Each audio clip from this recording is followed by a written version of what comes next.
Hello बच्चों, let's see this question. Statement 1. Workers in grinding and stone breaking industries में suffer from fibrosis. तो यहाँ पर ये स्टेटमेंट क्या हो जाता है? करेक्ट हो जाता है. ठीक है. अब इसको आप कैसे पढ़ते हैं? ऑक्यूपेशनल रेस्पिरेटरी डिसऑर्डर में भी आप इसको पढ़ते हैं. ऑक्यूपेशनल रेस्पिरेटरी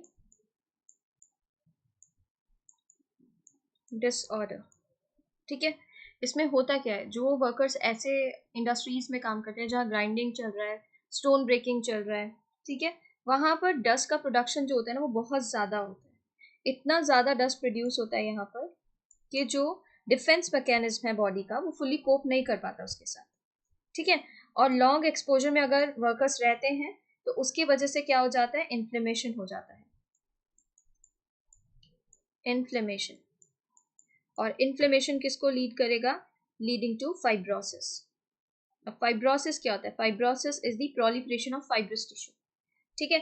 और यहाँ पर फाइब्रोसिस के कारण ये क्या कर सकता है? लंग में सीरियस डैमेज कॉज करा सकता है. तो सीरियस लंग डैमेज आपको यहाँ देखने मिल सकता है. Lung damage. तो ऐसे इंडस्ट्रीज में जो वर्कर्स काम करते हैं उन्हें मास्क, प्रोटेक्टिव मास्क वेयर करने के लिए बोला जाता है. तो ये स्टेटमेंट करेक्ट है. नेक्स्ट कह रहे हैं स्टेटमेंट 2 में one of the major causes of emphysema is cigarette smoking. तो यहाँ पर ये स्टेटमेंट करेक्ट हो जाता है. एम्फाइसीमा में क्या होता है? जो एल्वियोलाई होते हैं ना, एयर सैक. एयर सैक जो होते हैं वो सरफेस एरिया प्रोवाइड कर रहे हैं गैसेस एक्सचेंज के लिए. अब यहाँ पर एम्फाइसीमा की वजह से, सिगरेट स्मोकिंग की वजह से यहाँ इस तरीके से डिपोजिशन हो जाती है अनबर्न कार्बन, म्यूकस और अदर सब्सटेंस की. तो ये आप क्या देख रहे हैं? यहाँ पर एल्वियोलर वॉल डैमेज हो गया. अभी सिर्फ एल्वियोलाई और एल्वियोलर वॉल का सिर्फ इतना एरिया है जो क्या कर रहा है? गैसेस एक्सचेंज में पार्ट ले रहा है. बाकी ये सारा एरिया गैसेस एक्सचेंज में जो पहले पार्ट ले रहा था अब नहीं ले रहा है.